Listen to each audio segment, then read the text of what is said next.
I got to farm with my dad every day. It's a way of life. It's a wonderful way of life. And it's at risk, and it shouldn't be. The impact of Trump's tariffs is being felt in the heartland. Soybean farmers here are now suffering economically like they haven't in decades. Right now, we are harvesting soybeans in Marengo, Illinois. My family has been farming since 1846. I'm the 5th generation. We're a grain operation. We grow corn, soybeans. I am a product of the pioneers. It's history. You don't let that go. One of the best memories that I had was just my dad teaching me how to drive a tractor. I got to farm with my dad every day. It was pretty cool. How many people could do that? It's a way of life. It's a wonderful way of life. And it's at risk, and it shouldn't be. It's total bullshit. Human lives are at stake. It's stupid. The whole thing is stupid. I'm very proud of him. He's done a great job. He's kind. He's very caring. He cares about other people. I didn't really want him to be a farmer. When my husband got sick, he asked if he could take over the farm. He said, "Mom, give me 3 years. Just give me 3 years." So that's what we did, and it's turned into 16 years. Harvest is usually the best time of the year. It's literally the fruits of your labor. This is the time where we as farmers get to celebrate all of our hard work and that we get paid for our year's worth of work. And unfortunately, this one has a real bitter taste to it because the money is being spent right now in Argentina and being given to billionaires.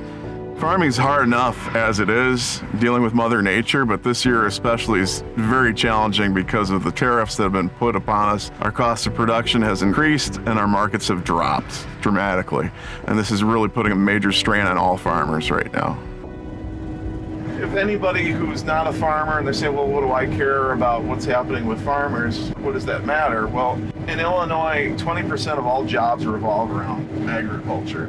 And when farmers have money, we spend it, and we spend it on really big high-ticket items like combines or tractors, all of whom are made in major Rust Belt areas.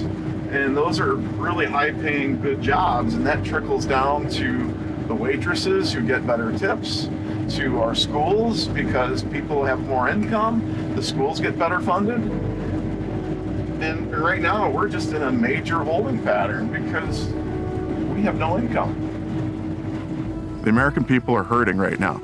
The farmers are hurting right now. There is absolutely no reason for this. Our grain prices are down. We have tariffs. We have a bumper crop. We don't have people to sell it to. China hasn't bought one of our beans. We don't have those markets anymore because of the tariffs. I'm looking at the commodity prices, where they're at, which is how I get paid.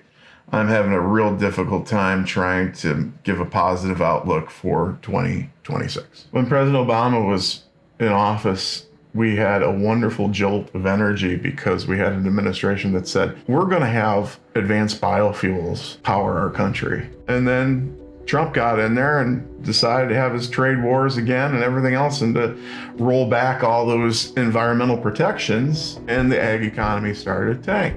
Joe Biden gets in there again. Hey, we're going to have advanced biofuels. We're going to have airline fuel that comes from corn-based ethanol. What happened? Prices went up again, up to an all-time high, right where they were. Trump gets back in there again. We're going to have a trade war, and boom. Prices are tanking again. President Trump is set to be considering a bailout of at least $10 billion for farmers. That may be too little too late. We don't want a bailout. We want a market. Bailouts are Band-Aids.